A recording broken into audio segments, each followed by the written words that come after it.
भूतिया जुड़वा बहनें। टप्पू और चिकी समर वेकेशन में अपनी मौसी पिंकी के घर जाते हैं।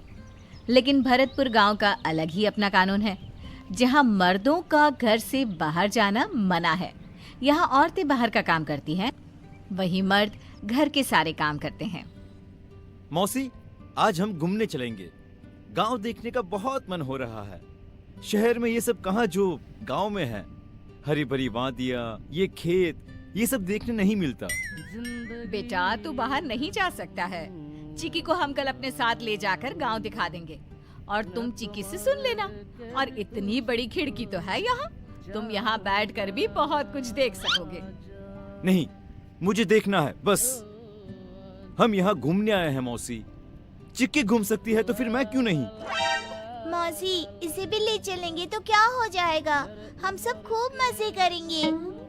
इतने में ही रूही वहाँ आ जाती है और टप्पू से कहती है, भैया, यहाँ कोई भी लड़का घर से बाहर नहीं निकलता है। देखो, बाबा भी तो घर पर ही रहते हैं ना। लेकिन ऐसा क्यों? कोई तो वजह होगी ना। बेटा, इस गांव का यही नियम है।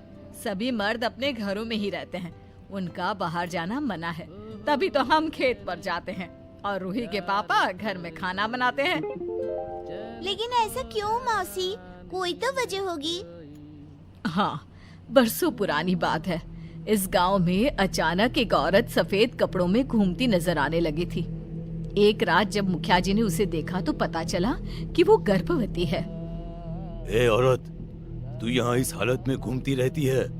तेरा घर बार नहीं है क्या? इस गांव के सभी लोगों की जिम्मेदारी मेरी है। मेरा कोई घर नहीं है, मैं विधवा हूँ। ठीक है, आज के बाद तुम मेरे घर पर रहोगे जब तक तुम्हें बच्चे नहीं हो जाते। औरत मुखिया के घर पर रहने लगी। फिर क्या हुआ? गांव के लोग मरने लगे। मुखिया को इसकी चिंता होने लगी, लेकिन किसी को समझ में नहीं आ रहा था कि क्या हो रहा है। फिर एक दिन मुखिया ने उस विधवा औरत को रात के 2 बजे गांव में देखा और उसके उल्टे पैरों को देख मुखिया की हालत खराब हो गई और वो भाग खड़ा हुआ। वो औरत नहीं, एक चुड़ैल थी। तब तक चुड़ैल मुखिया का घर छोड़ चुकी थी। अगले दिन मुखिया ने जाने माने तांत्रिकों को बुलाकर चुड़ैल को इस गांव से निकलवाने को कहा। बाबा रे, मौसी, फिर क्या हुआ? चुड़ैल पकड़ी गई? तांत्रिकों ने किसी तरह उस चुड़ैल को अपने काबू में कर इस गांव से निकाल दिया था। लेकिन तब तक चुड़ैल ने 2 जुड़वा बच्चियों को जन्म देकर इस गांव में छोड़ दिया था। वो दोनों चुड़ैल बहनें बहुत शक्तिशाली हैं, जिन्हें पकड़ पाना बहुत मुश्किल है। दोनों चुड़ैल बहनें जिस मर्द को देख लेती हैं, उनके घर को तबाह कर देती है। वो उस लड़के का रूप धर उसके घर चली जाते हैं और उस घर के सभी मर्दों को मार देती हैं। मर्दों को ही क्यों मारती है? लड़कियों को भी तो मार सकती है। क्योंकि उन्हें लगता है कि उनकी विधवा माँ को मर्दों ने ही यहाँ से निकाला है। वो मर्दों से नफरत करती है। इसीलिए इस गांव के सभी लड़के छुप कर रहते हैं ताकि किसी की भी नजर उस चुड़ैल पर ना पड़े। रात को सभी लोग सो जाते हैं, पर टप्पू को नींद नहीं आती। वो उदास बैठा रहता है। क्या हुआ? तू सो क्यों नहीं रहा? क्या दीदी, मेरा तो पूरा मूड ही स्पॉइल हो गया है। क्या सोचकर आए थे हम यहाँ पर? अब अपने दोस्तों को मैं क्या बताऊंगा? तू चिंता मत कर, मैं हूँ ना। इन चुड़ैलों में मैं विश्वास नहीं करती। कल जब मौसी नहीं होंगी और मौसा जी सो रहे होंगे, तब चुपके से हम तीनों निकल जाएंगे। तू हमारी तरह ही तैयार हो जाना ताकि किसी को तुझ पर शक ना हो। सच दीदी, कल हम जाएंगे। अगले दिन टप्पू चिक्की और रूही की तरह लड़कियों वाले वेशभूषा में तैयार हो जाता है और वो 7 गांव देखने निकल जाते हैं। उधर चुड़ैल जुड़वा बहनों को कई दिनों से कोई शिकार नहीं मिला था, इसलिए वो शिकार की तलाश में बेसब्री से बैठी थी। दीदी, किसी लड़के की खुशबू आ रही है। बहुत दिनों से कोई लड़का दिखाई नहीं दिया। हाँ चुटकी, खुशबू तो मुझे भी आ रही है, लेकिन कोई दिखाई नहीं दे रहा। दीदी, नजर गड़ाए रखना, ये मौका छूटना नहीं चाहिए। तो चिंता मत कर। इतने में ही घूमते घूमते तीनों उसी खेत पर आ जाते हैं जहां बांस के पेड़ पर दोनों चुड़ैल बहनें बैठी थी। पेड़ को देख रूही कहती है, चलो हम लोग यहाँ झूला लगाकर झूलते हैं, बहुत मजा आएगा। ये झूले वूले पर तुम लोग ही झूलो, हम लड़कों को इसमें कोई इंटरेस्ट नहीं है। धीरे बोल, कोई सुन ना ले। उधर दोनों चुड़ैल बहन सुनकर हंसने लगती है और कहती है, हमने तो सुन लिया। अब तुम्हें हमसे कोई नहीं बचा सकता। चुड़ैलें उन्हें दिखाई नहीं देती है। ये किसकी आवाज है? कहीं ये चुड़ैल बहनें तो नहीं? भागो यहाँ से। तीनों भागने लगते हैं।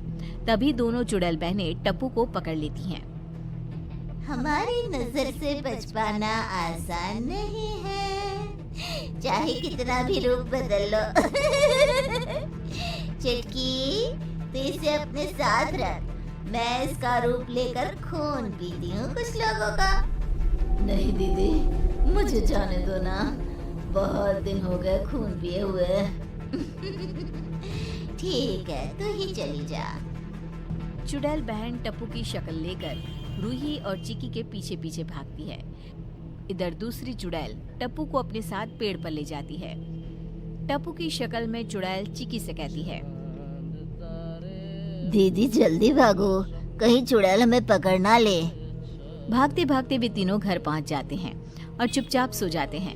मौका पाते ही चुड़ैल रतनलाल का खून पीकर उसे मारकर फेंक देती है। अगली सुबह पिंकी उठती है तो देखती है कि रतनलाल घर से गायब है। पिंकी पूरे गांव में ढूंढती है लेकिन रतनलाल उसे कहीं नहीं मिलता। कहीं ये सब चुड़ैल बहनें तो नहीं कर रही? रूही, हमें सब कुछ मौसी को बता देना चाहिए। इधर चुड़ैल मौका पाकर पड़ोस के घर में टप्पू की शक्ल लिए खेलने के लिए घुस जाती है। इस बार तो लगता है पूरा गांव ही खा जाऊंगी। फिर उस घर के किसी लड़के की शक्ल ले लेती है और घर के सभी मर्दों का खून पीकर उन्हें मार देती है। एक एक करके चुड़ैल कई घरों के मर्दों को मार देती है। गांव में कई औरतें विधवा हो जाती हैं और एक दिन वो घर के बाहर आकर रोने लगती है। औरतों के रोने की आवाज सुनकर पिंकी बाहर निकलकर देखती है। क्या हुआ? ये रो क्यों रही है? अरे क्या करेगी बेचारी, चुड़ैल बहनों के हत्थे चढ़ गए इनके घर वाले। वो जुड़वा बहनें वापस आ गई हैं। क्या कहीं मेरे पति का भी यही हाल तो नहीं हुआ? पिंकी रोने लगती है और तभी चिक्की सभी के सामने आकर सारी बात बता देती है। गांव वाले चिक्की और रूही पर भड़क जाते हैं। आप लोग चिंता मत कीजिए, इन दो चुड़ैल बहनों को तो हम जुड़वा बहनें खत्म करके रहेंगी। बस इन्हें खत्म करने की तरकीब पता चल जाए। चिक्की गांव की एक बूढ़ी औरत के पास जाती है और चुड़ैल बहनों को खत्म करने की तरकीब पूछती है। बेटा, ये लोगों को मारने का एक ही रास्ता है। भोले बाबा की मूर्ति इनसे छुआ दी जाए तो ये खत्म हो जाएंगी। ठीक है अम्मा। चिक्की और रूही लड़की की तरह तैयार हो जाते हैं और अपने हाथों में एक छोटी सी शिवलिंग रख लेते हैं और उसी खेत पर चले जाते हैं। दोनों चुड़ैल बहनें लड़कों को देखकर पगला जाती है। दीदी, अब इस टप्पू की हमें जरूरत नहीं है। आज शिकार खुद चल कर आया है हम दोनों के पास। अब इन दो लड़कों की शक्ल में हम गांव के घरों में घुस जाएंगे। हाँ चुटकी, फेंक इस टप्पू को नीचे। चुड़ैल बहनें टप्पू को नीचे गिरा देती है और टप्पू चिल्लाते हुए बिचाली पर गिर जाता है। टप्पू की आवाज सुन चिक्की और रूही पेड़ की ओर भागते हैं।